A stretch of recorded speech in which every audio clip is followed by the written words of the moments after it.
Hello everyone, I hope you all doing well. Let's start with our new topic that is the neural control and the coordination. Okay, now what does the mean about the neurons? As like we have discussed about the lungs, then kidneys. We also have discussed about the structure and functional unit of body, right? Which is cell. And structure and functional unit for lungs is your alveoli. And then in the same way, a structure and functional unit of your central nervous system or your brain is the neurons. सबसे पहले तो you must know the meaning of neurons. Then comes to the control and coordination. It's a later process. Neural जहां पे भी word आ जाता है तो it means it is connected with our nervous system.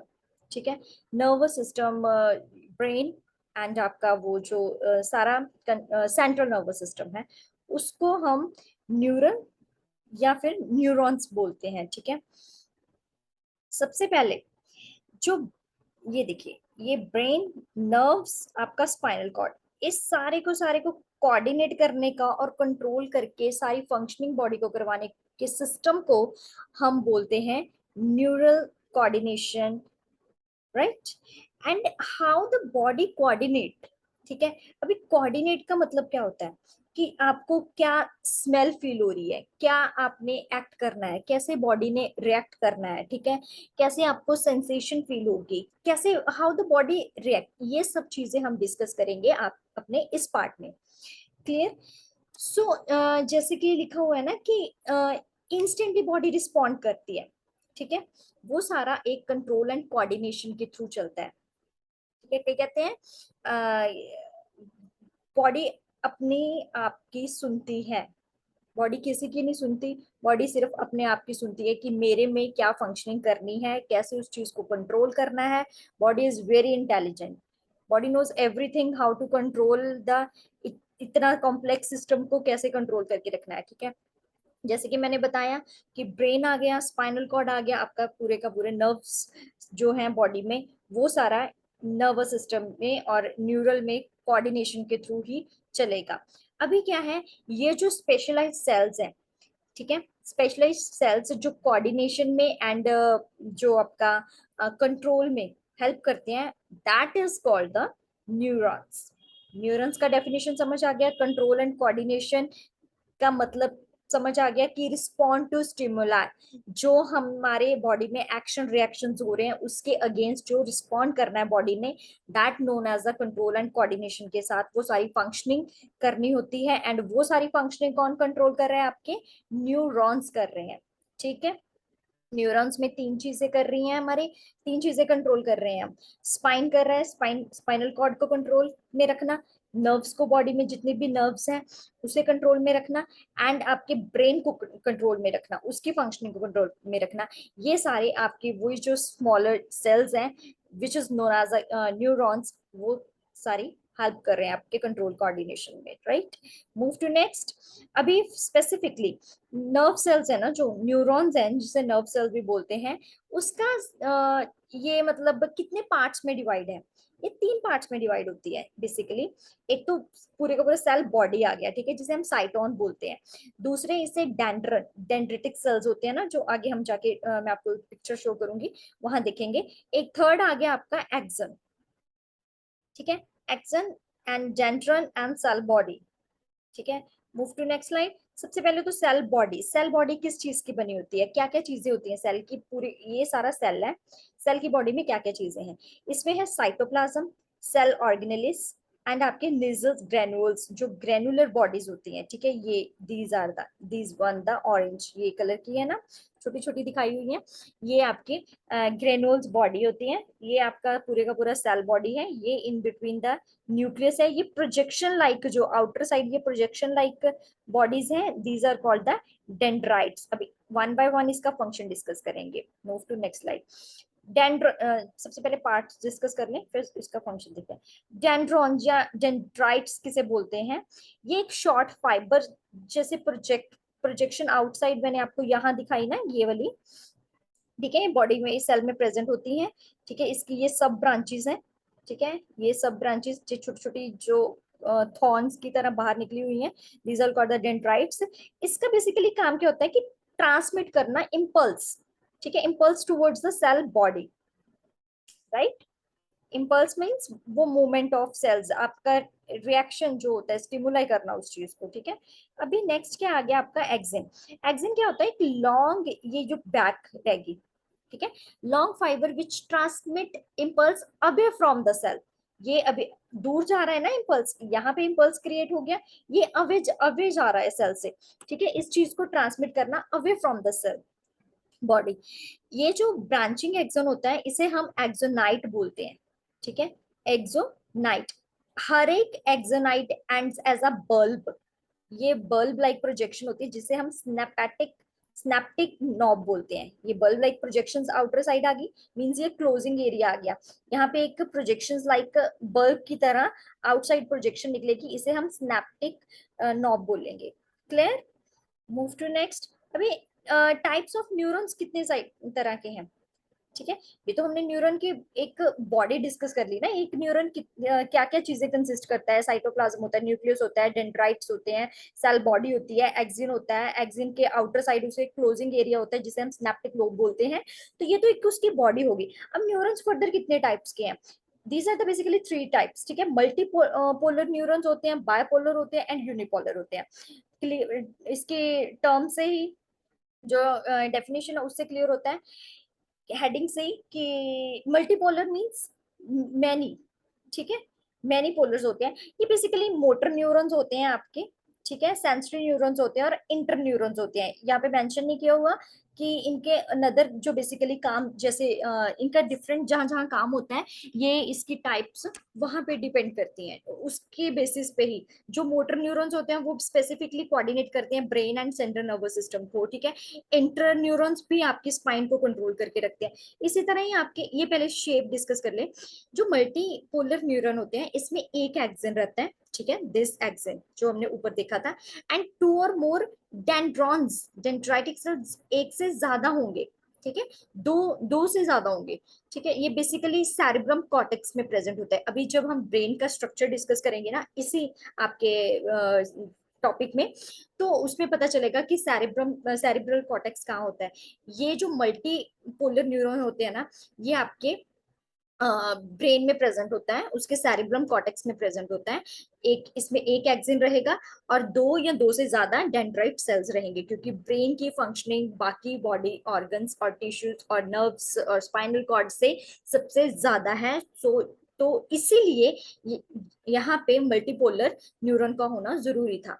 अभी बाइपोलर कहाँ होते हैं, बाइपोलर जो होते हैं बेसिकली आपके स्पेसिफिकली आई, रेटिना ऑफ आई, जो आपको फोकस करने में हेल्प करते हैं। हमारे आईज में बाइपोलर न्यूरॉन्स होते हैं, इसमें एक एक्सिन एक डेंड्रॉन रहेगा। क्लियर। अभी क्या हो गया, नेक्स्ट आ गया यूनिपोलर। यूनिपोलर एम्ब्रॉनिक स्टेज में आते हैं, जब सेल डिवाइड करता है, एम्ब्रॉनिक स्टेज, ठीक है। स्पेसिफिकली ये नर्व सेल है, इंटर न्यूरॉन्स आ गए ये, ठीक है। यूनिपोलर हो गए, एक axon only found in the embryonic stage. ये हम इसे और डिटेल में डिस्कस करेंगे तब आपको क्लियर हो जाएगा। टाइप ऑफ एक्सिन, अभी जो हमने टेल लाइक स्ट्रक्चर पढ़ा जिसके एंड पे एक स्नैप्टिक नॉब बन रहा था, ठीक है, तो वो बेसिकली एक्सिन कितने तरह का है। माइलिनेटेड एक्सिन होता है, एक नॉन माइलिनेटेड माइलिनेटेड होता है एक्सिन। तो उसके बाद जो माइलिनेटेड एक्सिन है वो किस चीज से बना होता है, वो सेचुअन सेल्स होते हैं, ठीक है, which forms a myelin sheath around the axon. अभी मैं यहाँ थोड़ा जूम इन करके बताने की कोशिश करती हूँ। Can you see here? These are the outer covering of the cells with the which name as a Sachwan cells. ठीक है, ये माइलिन शीट बन गई, एक बंडल ऑफ शीट सा बन गया ना एक्सोन पे, ठीक है। ये होता है आपका, ये इनवेलप की तरह इन्वॉल्व्ड क्या कर देते हैं, शैसमिन सेल्स होते हैं which forms a myelin sheath around the axon बना देते हैं। ये बेसिकली कहाँ प्रेजेंट होती है, ये कोटेड लेयर किन न्यूरॉन्स, किन नर्व सेल में कहाँ पे प्रेजेंट होती है, स्पाइनल एंड द आपका क्रेनियल नर्व्स में, ठीक है। क्रेनियल नर्व्स आपकी यहाँ पे एंड स्पाइन आपका स्पाइनल कॉर्ड बैक पे। ये व्हाइट कलर्ड एरिया होता है formed in the myelinated nerve fibre, जिसे हम व्हाइट मैटर मैटर बोलते हैं। यहाँ पे गैप है, आप देख सकते हो, इस H1 सेल्स में और इस H1 सेल्स में यहाँ पे एक गैप है, जो एक basically node of Ranvier cells का बना के रखता है। ठीक है, इस चीज को नोड्स ऑफ रेनवियर सेल्स बोल सकते हैं। ये देखिए, ये माइलिन शीथ है, ये माइलिन शीथ है, यहाँ पे इतना सा एरिया जो इसका गैप है, इसे हम नोड ऑफ रेनवियर सेल्स बोलते हैं। Move to next. Non myelinated axons कौन से होते हैं? ये होते हैं बेसिकली विदाउट, ये तो बहुत क्लियर है कि यहाँ पे कोई H1 सेल्स नहीं होंगे, व्हाइट मैटर नहीं होगा, यहाँ पे जो मैटर रहेगा वो ग्रे मैटर रहेगा। ठीक है, बेसिकली ना ये क्या होता है कि आपकी उस चीज को लुब्रिकेट करके रखना, उस चीज को एक तरह से कनेक्टेड बना के रखना। जो ग्रे मैटर, व्हाइट मैटर हो गया, ये आपके ब्रेन में प्रेजेंट रहता है बेसिकली। ठीक है, तो ये जो चीज है फाउंड होती है autonomous and somatic neural systems में। ये रहा, ये ग्रे मैटर, ये इनसाइड व्हाइट मैटर। ठीक है, ब्रेन का स्ट्रक्चर देखेंगे ना जब, वहां ये चीजें क्लियर होंगी आपको। Move to next slide. Next slide में हमारे आ गया generation and the conduction of nerve impulse. अभी हाउ द बॉडी रिएक्ट, हम इंस्टेंटली सेंसेशन कैसे फील करते हैं, कैसे बॉडी एक्शन रिएक्शन दिखाती है। ठीक है, उस चीज को डिस्कस करेंगे। Okay, now it is happen by the 3 steps. सबसे पहले तो maintenance of resting membrane potential होता है। अभी पोटेंशियल सेटअप का होने का क्या मतलब है कि यहाँ पे एक्शन ऑफ आपके आयंस आएंगे। ठीक है, दूसरा आ गया एक्शन पोटेंशियल, जब बॉडी इमीडिएटली रिएक्ट करेगी। उसके बाद आएगा प्रोपगेशन ऑफ एक्शन पोटेंशियल, उस चीज को मूवमेंट में लाने के प्रोसेस को हम प्रोपगेशन ऑफ एक्शन पोटेंशियल बोलते हैं। We will gonna discuss one by one what type of the ions will come on the membrane, on the surface of the membrane, which makes the generation and conducting of nerve impulse. सबसे पहले maintenance कैसे रहती है nerve cells की? जो आपके जितने भी आपके न्यूरल मेम्ब्रेन होती है ना, वहां पे एक परमेबल, एक इम्परमेबल चीज की प्रेजेंस होना। ठीक है, किस चीज को एक्सेप्ट करना है, किस चीज को रिजेक्ट करना है। जितने भी आपके बॉडी में आयन सिस्टम है, तो बॉडी हर एक आयन सिस्टम्स को कंट्रोल करके रखती है, जिसमें आपकी परमिबिलिटी परमिबिलिटी एंड इम्परमिबिलिटी दोनों को मेंटेन करके रखना पड़ता है। ठीक है, यहाँ पे क्या होता है कि जो आपके न्यूरल मेम्ब्रेन है ना, उस पे चैनल्स बने होते हैं, आयन चैनल्स बने होते हैं कि उस चैनल में से किसको एंट्रेंस देना है और किसको एग्जिट ही रखना है। तो इस चीज को, इस प्रोसेस को हम जो कंट्रोल करने को बोलते हैं, उसे हम अपने फर्दर हम अपने उसमें मेम्ब्रेन पोटेंशियल ग्रेडियंट सेटअप में यूज करते हैं। ठीक है, बट जो रेस्टिंग न्यूरॉन होते हैं ना, these are not conducting any kind of impulse because they are resting। ठीक है, they are just make sure कि वहां पे आप जो जो आयंस ऑलरेडी प्रेजेंट है वो स्टेबिलिटी में रहे। ठीक है, यहाँ पे क्या होगा, ये जो रेस्टिंग न्यूरॉन्स होते हैं ना, बेसिकली मोर परमेबल है पोटाशियम के लिए। ठीक है, एंड नियरली परमेबल है सोडियम के लिए। ऑल्सो जो ये मेम्ब्रेन है, ये नेगेटिवली चार्ज जो प्रोटीन होती है ना एक्सोप्लाज्म में, उसके लिए कंप्लीटली इम्परमेबल है। ठीक है, ये चीज क्लियर यहाँ पे। Move to the next. यहाँ पे मैं आपको थोड़ा सा डायग्राम में एक चैनल दिखाऊं, चैनल बना हुआ है, ये देखिए, ये आपकी फॉस्फोलिपिड बाइलेयर मेम्ब्रेन है। ठीक है, यहाँ पे सोडियम पोटाशियम पंप जो कि इम्पल्स में मोस्ट इंपॉर्टेंट रोल प्ले करता है। ठीक है, ये तो एक रेस्टिंग न्यूरॉन था ना, उसमें एक दिखाया हुआ है कि जो पोटाशियम है वो कंप्लीटली परमेबल है, इनसाइड इट कैन गोज। ठीक है, ये पोटाशियम चैनल बना हुआ है, तो it can be goes inside, but it is nearly impermeable for sodium. ठीक है, सोडियम आयंस नहीं मूव कर सकते इतने ज्यादा। तो ये बेसिकली, ये जो मेम्ब्रेन है ना, जब रेस्टिंग न्यूरॉन की बात करते हैं, तो ये कंप्लीटली इम्परमेबल है किसके लिए? नेगेटिवली चार्ज जो प्रोटीन्स होती हैं एक्सोप्लाज्म पे। ठीक है, आपके एक्सोप्लाज्म में जो नेगेटिवली चार्ज प्रोटीन होते हैं। Move to next slide and let me zoom out the things. Okay, ये देखिए, मैं यहाँ थोड़ा सा बता देती हूँ। Extra cellular, intra cellular and ये आपका मेम्ब्रेन दिखाया हुआ है, ठीक है।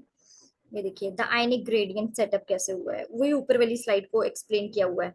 The electric potential difference between the resting plasma membrane, ये ऐसे एक्सन है, ये पूरे का पूरा, ये टेल में हो रही है प्रोसेस, ठीक है। जो dendritic cell, dendrite cells and neurons का स्ट्रक्चर हमने देखा ना ऊपर, ये टेल में प्रोसेस हो रहा है। जो नेक्स्ट है वो है एक्शन एक्शन पोटेंशियल। अभी एक्शन पोटेंशियल में क्या होगा, यहाँ पे स्टिमुलस इज अप्लाइड, ठीक है, यहाँ पे स्टिमुलस होगा। ये जो मेम्ब्रेन ए है, ठीक है, ये साइट है बिकम्स, ये ज्यादा परमेबल हो जाएगी सोडियम के लिए, बिकॉज रेस्टिंग न्यूरॉन में क्या होगा, सोडियम के लिए वो इम्परमेबल थी, नियरली इम्परमेबल थी, ठीक है। तो बट ये it is strictly permeable to sodium. अभी ये क्या करेगा, एक्शन पोटेंशियल में क्या होगा कि इन्फ्लेक्स ऑफ सोडियम हो गया, एंट्रेंस ऑफ सोडियम हो गया, यहाँ पे रिवर्सल ऑफ द पोलैरिटी आ गया, बिकॉज ऑलरेडी आपके सोडियम प्रेजेंट थे, ठीक है। जो कि आउटर साइड क्या है अब, negative charge and inner side is positive charge, यहाँ पे रैपिड इन्फ्लक्स आ गया, right. So it is called the, जब रैपिड जो opposite of the polarity side में आ जाएगी, उस प्रोसेस को हम डीपोलराइजेशन बोलेंगे, ठीक है। अभी एक्शन पोटेंशियल कैसे होगा कि जब डीपोलराइजेशन, सॉरी, जो इलेक्ट्रिक पोटेंशियल है ना, उसमें डिफरेंस आ जाता है, ठीक है। इलेक्ट्रिक पोटेंशियल में जब डिफरेंस आ जाता है bye influx of the sodium ions across the plasma membrane, ठीक है, तब कोई भी चीज नर्व इम्पल्स करती है, ठीक है। नर्व अपना रिएक्शंस देती है, नर्व इम्पल्स होता है, और उसी चीज को हम क्या बोलेंगे, एक्शन पोटेंशियल बोलेंगे। क्लियर। अभी यहाँ आ जाओ, नेक्स्ट आप देखो यहाँ पे, ये आउटसाइड मेम्ब्रेन ऑफ एक्सिन बता रखा है, ये वाला, ये इनसाइड ऑफ द एक्सिन है, ठीक है। ये पॉजिटिवली चार्ज्ड है, ये नेगेटिवली चार्ज्ड है। अभी क्या हो गया, ये आगे जाके positive positive is coming downward, right, it is moving towards the terminal, terminal of the axon, right. देखो सोडियम कमिंग डाउन। अभी क्या है कि at site of the site B, side B पे क्या है, ऊपर पॉजिटिव चार्ज है, नीचे नेगेटिव चार्ज है। अभी करंट फ्लो हो रहा है, ठीक है, क्योंकि हम स्टिमुलस प्रोवाइड कर रहे हैं ना इनर सरफेस पे, ए टू बी साइड जा रहा है। अभी क्या है कि जैसे जैसे करंट फ्लो हो रहा है, ठीक है, कुछ भी हमने स्टिमुलस प्रोवाइड किया हुआ है बॉडी को, तो ये सर्किट कंप्लीट हो गया, बी टू ए साइड आ गया। यहाँ ये चीजें देखते जाइए आप, ये देखिए, ठीक है, कैसे नेगेटिव चार्ज खत्म होता होता पॉजिटिव में कन्वर्ट हो रहा है, ठीक है। अभी क्या है कि पोलैरिटी इज रिवर्स्ड होगी and action potential is generated at the B side also, inside to outside, outside to sorry inside, ठीक है। अभी action potential a arrives to side B, B पर चला गया है, ठीक है। इस तरह से क्या होगा कि जो sequence is repeated, the same sequence will be repeated along the axon and impulse is conducted, impulse होता जाएगा एंड ये जो प्रोसेस है ये चलता जाएगा ऑफ स्टिमुलस के बाद का, ठीक है। अभी क्या है कि राइज इन द परमेबिलिटी, अभी परमेबिलिटी इनसाइड भी बहुत ज्यादा बढ़ गई, सोडियम इनसाइड आ गया पॉजिटिव, ठीक है, and is extremely short lived, ये थोड़े टाइम के रहेगा, ये रहेगा। It is quickly followed by the rise in permeability of the potassium. अभी नेक्स्ट हम देखेंगे कि पोटेशियम की सडनली परमेबिलिटी इंक्रीज होने लग गई, इमीडिएटली वहां पे क्या होगा कि डिफ्यूज हो गया मेम्ब्रेन में, बाहर से कुछ चीज ऐसी आई कि सोडियम डिफ्यूज हो गया। अब अभी वो डिफ्यूज होने के बाद कहाँ जाएगा, रेस्टिंग मेम्ब्रेन पे चला जाएगा, ठीक है। तो जो फाइबर है वो फर्दर किस में आ जाएंगी, स्टिमुलेशन करेंगी, ठीक है, दस the fibre becomes ready for further stimulation, ठीक है। नेक्स्ट बॉडी को कोऑर्डिनेट करने का काम अगले किसी ऑर्गन, अगले किसी नर्व्स में, अगले किसी स्पाइन के एरिया में जाने के लिए वो नेक्स्ट अपने मूवमेंट में चला जाएगा। ये जितना हम टाइम ले रहे हैं इस चीज को समझने में, लेकिन इतना टाइम तो लगता नहीं, बॉडी इंस्टेंटली रिएक्ट करती है towards the action potential, right. Now comes to the synaptic transmission of impulse. अभी देखो वहां पे क्या हो रहा था, साइनेप्सिस का क्या मतलब है, ये एक जंक्शन रिलेटेड प्रोसेस है, क्योंकि वहां पे एक वेब बन गया, ठीक है। हमने प्रोजेक्शन आउट देखी थी ना, वो जो प्रोजेक्शंस थी वहां पे साइनेप्सिस होती कैसे है, ये दो तरह से साइनेप्सिस होती है। हमने जब न्यूरॉन्स का स्ट्रक्चर पढ़ा था, वहां डेंड्राइट्स पोर्शन में ऊपर जो प्रोजेक्शन लाइट थी, या फिर आपके सिनॉप्टिक नोब बन रही थी, तो वहां पे क्या था, एक तरह से जो वेब की तरह वो प्रोजेक्शन आउट हुई थी। अभी वहां पे साइनेप्सिस कैसे होता है, ठीक है, ये दो तरीके से होता है। एक तो इलेक्ट्रिकल साइनेप्सिस होता है, दूसरा केमिकल साइनेप्सिस होता है। अभी ये हाउ डज इट वर्क, वो आगे जाके देखेंगे। साइनेप्टिक ट्रांसमिशन ऑफ इम्पल्स में जो इलेक्ट्रिकल साइनेप्सिस है वो होती कैसे है, ये देखिए। पहले इस स्ट्रक्चर को देखिए, let me moment, sorry, presynaptic neuron, microtubule, and then the cytoplasm. Cytoplasm is the area which makes the fluidity of the cells बना के रखती है, ठीक है। ये आपके सेल ऑर्गेनेल्स को मूव करने में और उसके फर्दर फंक्शनिंग करने में हेल्प करती है। अभी अच्छा, let's start with the electrical synapse. Electrical synapse में क्या होता है, ये प्री एंड पोस्ट दो दो वेज में काम करती है। Synaptic neurons are in close proximity, ठीक है। प्री एंड पोस्ट है जो इम्पल्स ट्रांसमिशन, ये अलोंग एंड एक्सिन करती है। एक्सिन जो होता है उसमें काम करती हैं। जो इम्पल्स ट्रांसमिशन है वो ज्यादा होती है इन केमिकल सिनैप्स में, ठीक है। इम्पल्स ट्रांसमिशन ज्यादा होती है किसमें, केमिकल साइनेप्स में। जो इलेक्ट्रिकल साइनेप्स होता है ये very rare in human system में ज्यादातर केमिकल रिएक्शंस के थ्रू ही साइनेप्सिस होती है। जो बेसिकली जो आपके न्यूरॉन्स को इम्पल्स ट्रांसमिशन करवाना होता है ना, उस प्रोसेस को हम साइनेप्सिस बोलते हैं, ठीक।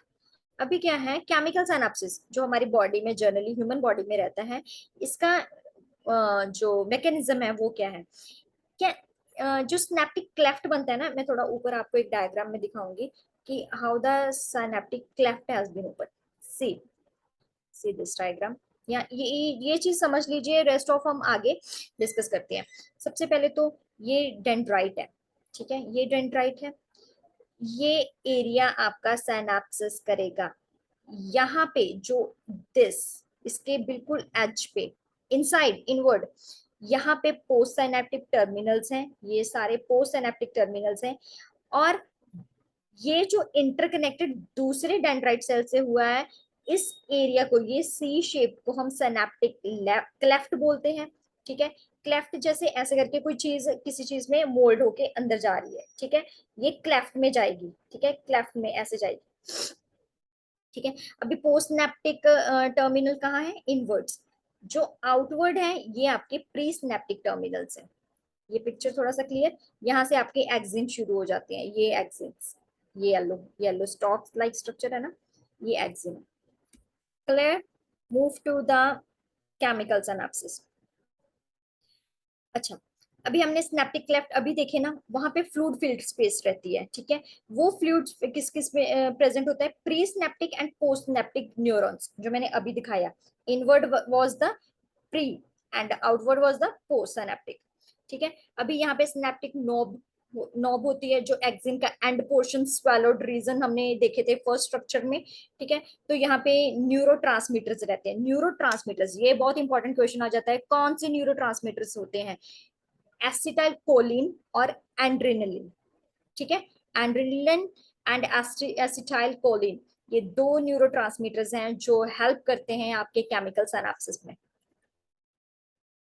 अभी chemical synapses how does it work, impulse reach हो गया, कहाँ पहुंच गया, एक्सिन टर्मिनल पे, एंड पे पहुंच गया, ठीक है।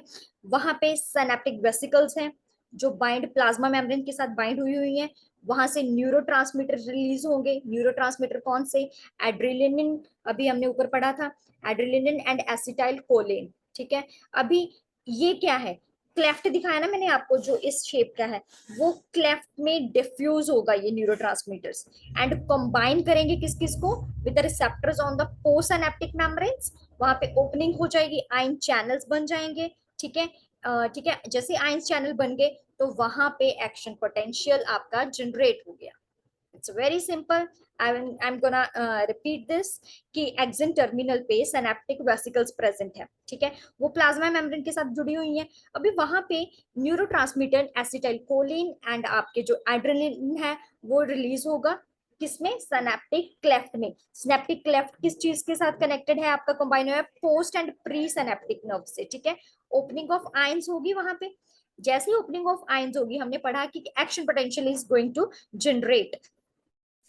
In the simple way, the chemical synapses, with the help of the nerve impulse or the action potentials, it's do work. अभी हम नेक्स्ट चलेंगे, ह्यूमन न्यूरल सिस्टम कैसे काम करता है. ये काम करेगा in the two ways, in the very simple two ways. एक तो आपका सेंट्रल नर्वस सिस्टम कंट्रोल करेगा, दूसरा है पीएनएस, पैरिफेरल न्यूरल सिस्टम को कंट्रोल करेगा. ठीक है, जो सेंट्रल नर्वस सिस्टम है वो ब्रेन एंड स्पाइनल कॉर्ड के साथ रिलेट करता है. जो पीएनएस है वो आपके सोमैटिक जो न्यूरल सिस्टम एंड ऑटोनॉमिक जो न्यूरल सिस्टम है उसके साथ कंट्रोल रहेगा. सबसे पहले सीएनएस में आपका कौन सा आ जाएगा? ब्रेन. ब्रेन का पार्ट है. ब्रेन के जो बेसिकली क्रेनियल कैविटी होती है एंड थ्री लेयर्ड क्रेनियल मैग्नाइन्स रहता है. ठीक है, आउटर, मिडल एंड इनर. ये हम आगे डिस्कस करते हैं. ठीक है, अच्छा, ये इंपॉर्टेंट चीज है कि ब्रेन की डिवीजन जब हुई हुई है ये थ्री टाइप्स में हुई हुई है. एक तो आपका फोर ब्रेन आ गया, एक मिड ब्रेन आ गया, एक आपका हिंड ब्रेन आ गया.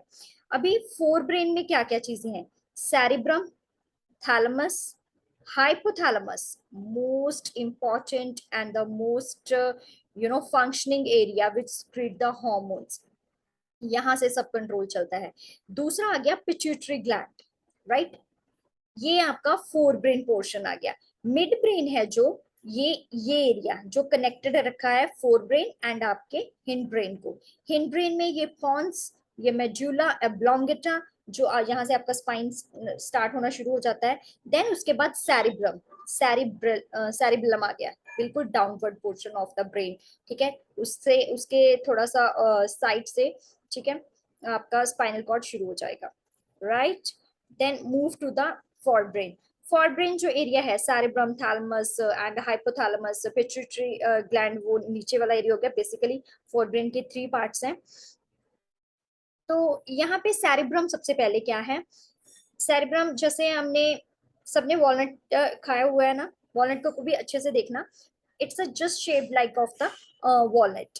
राइट हेमिस्फीयर आएगा, लेफ्ट हेमिस्फीयर आएगा. उसके इन बिटवीन ये जो एरिया है इसे हम कॉर्पस एलोसम, कॉर्पस एलोसम बोलते हैं. ठीक है, ये बेसिकली दो सैरिब्रल हेमिस्फीयर को टुगेदर जोड़ के रखता है.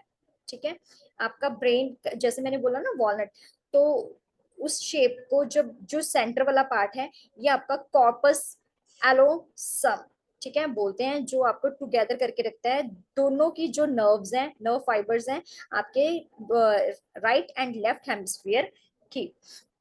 Move to the next. Forebrain में आगे नेक्स्ट जाके थोड़ा सा इस चीज को एक्सप्लेन किया हुआ है कि जो आउटर पार्ट है ना सेरिब्रम का, उसे हम सेरिब्रल कॉर्टेक्स बोलेंगे.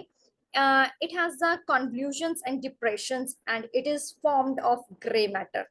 ठीक है, जो ग्रे मैटर प्रेजेंट होता है वो due to the presence of the neural cell bodies की वजह से प्रेजेंट होता है. इनर पार्ट है वो फॉर्म्ड होगा व्हाइट मैटर का. ठीक है, देन आ गया आपका कंप्लीट ब्रेन. ब्रेन है ना जो, वो मोटर एरिया कंट्रोल करके रखता है, सेंसरी ऑर्गन्स को कंट्रोल करके रखता है एंड एसोसिएशन एरिया कंट्रोल करके रखता है. जो मोटर एरिया है वो basically controls the voluntary movements of muscles. Muscles की जितनी मूवमेंट है वो आपका मोटर एरिया कंट्रोल करेगा. सेंसरी एरिया कौन सा होता है? जो सेंस ऑर्गन्स होते हैं हमारे, हमारे ब्रेन में ऑल्फैक्टरी लोब्स होती हैं basically which are responsible to control the sense organs. ठीक है, आप स्मेल करते हो, आपको कोई चीज फील हुई है, सेंस ऑर्गन्स को आपका सेंसरी एरिया कंट्रोल करेगा. Association area is neither clearly sensory ना, फिर वो मोटर फंक्शनिंग करेगा. ठीक है, रिस्पॉन्सिबल फॉर वो इंटरसेंसरी ऑर्गन्स हम बोलेंगे कि मेमोरी एंड कम्युनिकेशन को कंट्रोल करने का काम उसका होता है. ठीक है, move to the next slide.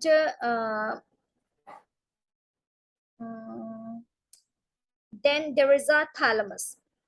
ठीक है, थैलेमस में क्या हो रहा है? इसमें जो सेरिब्रम एक तरह से रैप हुआ होता है, ये रहा, ठीक है। ये कोऑर्डिनेटिंग सेंटर होता है सेंसरी सेंसरी में एंड मोटर इम्पल्सिस में, आपकी बॉडी फंक्शनिंग में एंड स्मेलिंग में, ठीक है। जैसे आपने कुछ स्मेल किया, आपको कुछ गंदा फील हुआ, immediately it goes to the sensory organs will be activate and makes you feel that it is the bitter taste or it is a sweetened taste, it's a salty taste, it makes that sense in that way, ठीक है। immediately अगर कोई चीज आपको ज्यादा खट्टी लग रही है, ज्यादा या फिर बिटर लग रही है, immediately नर्व इम्पल्स क्या करेगी, मोटर इम्पल्सिस क्या करेंगी, उस चीज को थ्रू आउट करने के लिए आपको मुंह से निकालेंगे, ठीक है। So in that way it works, right. अभी क्या है हाइपोथैलेमस, हाइपोथैलेमस कैसे काम करता है, इट रेगुलेट द टेम्परेचर, ठीक है, it regulate the thirst, it regulate the hunger, it regulate the emotions, ठीक है। जो हाइपोथैलेमस है, जो हार्मोन्स के साथ, स्पेसिफिकली मैंने स्टार्टिंग में बताया था कि ये हार्मोन्स के साथ रिलेट करता है, ठीक है, कंट्रोल करता है आपके, ये आपके जो भी आप फील करते हो, जैसे भी हैप्पीनेस, सैडनेस, वो सारा इमोशन कंट्रोल कर रखना, आपको भूख लगी है, आपको प्यास लगी है, this all makes the control by the hypothalamus, right. अभी ये क्या करेगा, हाइपोथैलेमिक हार्मोन्स होते हैं, उन्हें रिलीज कर देगा, ठीक है। बाकी जितना भी आपका पिट्यूटरी ग्लैंड का एरिया है, ये उसे कंट्रोल करके रखेगा, आपने कब स्लीप करना है, नाउ यू फीलिंग वीकेंड और यू फीलिंग स्ट्रांग, और you the blood pressure controlling, the heart rate controlling, the movement of the body controlling, everything is secreted by the specific hormones, and that is known as the hypothalamic hormones. Next is your there are the few areas, the inner part of the cerebrum areas, which have been shown here, right. So ये आपका area है एमेग्डाला, ठीक है, ये hypothalamus आ गया, ये उसके बाद ये आपका फ्रंटल लोब है, this is the frontal area, ठीक है। In between that area we are explaining, ठीक है। हाइपोथैलेमिया, ये जो मैंने अभी ऑल्फैक्टरी लोब का, जो मैंने सेंसरी ऑर्गन्स की बात की थी तब मैंने बताया था, these are basically two lobes which control the ear sensation, sensory organ specifically ear smelling. Next is the midbrain. Midbrain में जो जो चीजें आ गई वो चीज ये है यहाँ पे, ठीक है। It's a canal passage through the midbrain, ठीक है, कॉर्पोरो क्वाड्रिस जेमिना, ठीक है। Their interior pair is centre by the visual reflex को कंट्रोल करता है, ऑडिटरी रिफ्लेक्स को कंट्रोल करता है, ठीक है। हिंड ब्रेन में क्या है, ये हिंड ब्रेन है ना, जो ये cerebrum pons and medulla oblongata को कंट्रोल करके रखता है, ठीक है। बेसिकली ये जो hindbrain and midbrain है ना, this basically contain consist brain brainstem, ये एक तरह से पूरे का ब्रेन की जो कंट्रोलिंग, जो फंक्शनिंग कंट्रोल होती है, वो हिंड ब्रेन के इन बिटवीन होती है, ठीक है। जो आपका स्पाइन ने कैसे वर्क करना है, या आपने आपके जितने भी हार्मोन सिक्रीशन जहाँ पे हो रही है, ठीक है, तो वो cerebrum pons and medulla oblongata, ये सारी उसकी कंट्रोल फंक्शनिंग को कंट्रोल करके रखता है, जिसे हम ब्रेन स्टेम भी बोलते हैं, ठीक है। With the with the structure and the discussion of the activity of the brain, I will stop the lecture here and I will continue with the rest of part of this unit in the next lecture. Thank you.